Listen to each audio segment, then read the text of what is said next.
Jacqueline Rose po.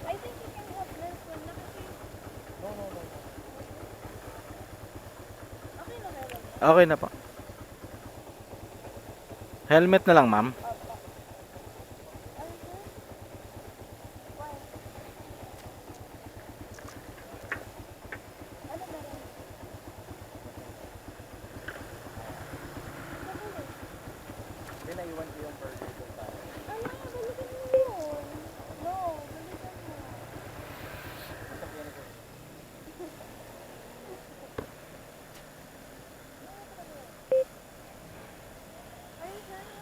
Intercom connecting. Bye.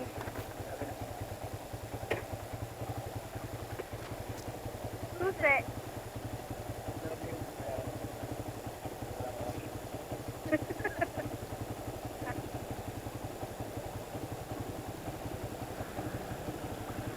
Okay na po. Tara po. Wala, naririnig ko si Kuya. Magkukwentuhan kami kasi meron yung agenda. Bye-bye. Tara pa. Okay na po, ma'am. Okay na po. Tara pa.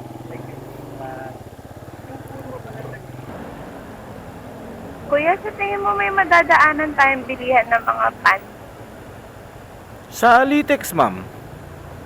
sa lit?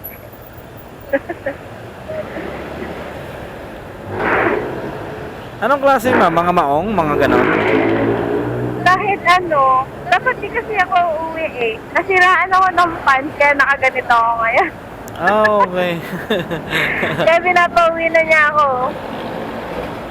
Kaya pinauwi ka na niya. Oo, hintayin ko na lang tuloy siya.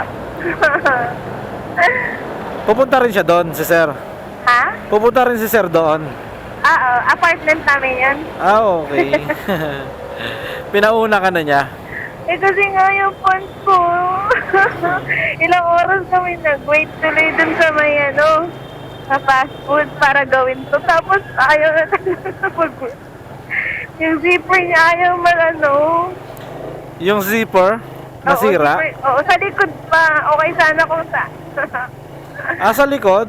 Oo, sa likod. Kaya hindi na namin magawa ng paraan eh. Eh yung zipper niya parang hindi siya yung katulad na regular na zipper. Kaya nahirapan kami ayusin kanina. Eh, sarado na yung mga stall. Buti rin, ma'am, napansin nyo. Ramdam ko yung pagkababay. Kasi kung di mo naramdaman, Dapat na hindi na kami kumain. Parang ganun eh. Kung alam ko lang. May lakad pa naman ko. Basta so magbibihis ka lang doon, ma'am? Hindi. Di na ako babalik. Hintayin ko na lang siya. Pero siya tutuloy sa lakad nyo? Hindi. Uwi din siya.